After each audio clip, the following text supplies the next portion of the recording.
Mummy ఏం చేస్తున్నావు? ఆకుకూర ఫ్రై చేస్తున్నాను. ఆయన సూపర్ ఉంటుంది.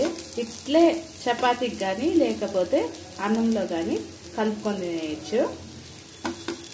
ఇక్కడ వచ్చి పప్పుల్స్, నెల్లూరు ఫేమస్ పప్పుల్స్ చేస్తున్నా. ఇది వచ్చి ఏం లేదు, అసలు అన్నంలో చపాతీలో వేసుకొని తినచ్చు. అన్నంలో వైట్ రైస్ లో పెట్టుకొని కలుపుకొని తినేయడమే. ఎంత బాగుంటుందో తెలుసా, ఒకసారి ట్రై చేయండి. ఓన్లీ ఆయిల్ వేసి ఆనియన్, ఆవాలు, కరివేపాకు, తర్వాత శనగపప్పు కూడా వేసుకోవచ్చు. కాకపోతే నా దగ్గర లేదు ఈరోజు కాబట్టి వేయలేదు. తర్వాత ఆకు వేసేసి వాటర్ అంతా బాగా మరిగేంత వరకు సిమ్లో పెట్టుకొని ప్లేట్ మూసి పెట్టాలి. తర్వాత కొంచెం సాల్ట్, కారం, పసుపు వేసుకొని ఫ్రై చేసుకునేస్తే సరిపోతుంది. ఇప్పుడు బాగా టోటల్ మొత్తం ఆకు ఫ్రై అయిపోయింది. సూపర్ ఉంటుంది.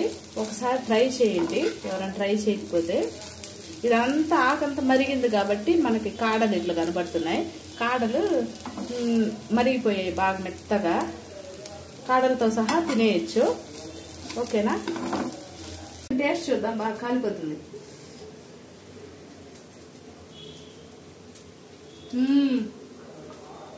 ఆయిల్లోనే వేగనివ్వాలి. కొంచెం సాల్ట్ తక్కువైంది నాకైతే.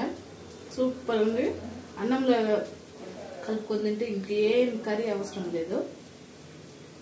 బాయ్. ఒకసారి ట్రై చేయండి. అలాగే మన ఛానల్ని ఎవరైనా సబ్స్క్రైబ్ చేసుకోకపోతే సబ్స్క్రైబ్ చేసుకోండి. అలాగే సపోర్ట్ చేయండి. Bye friends.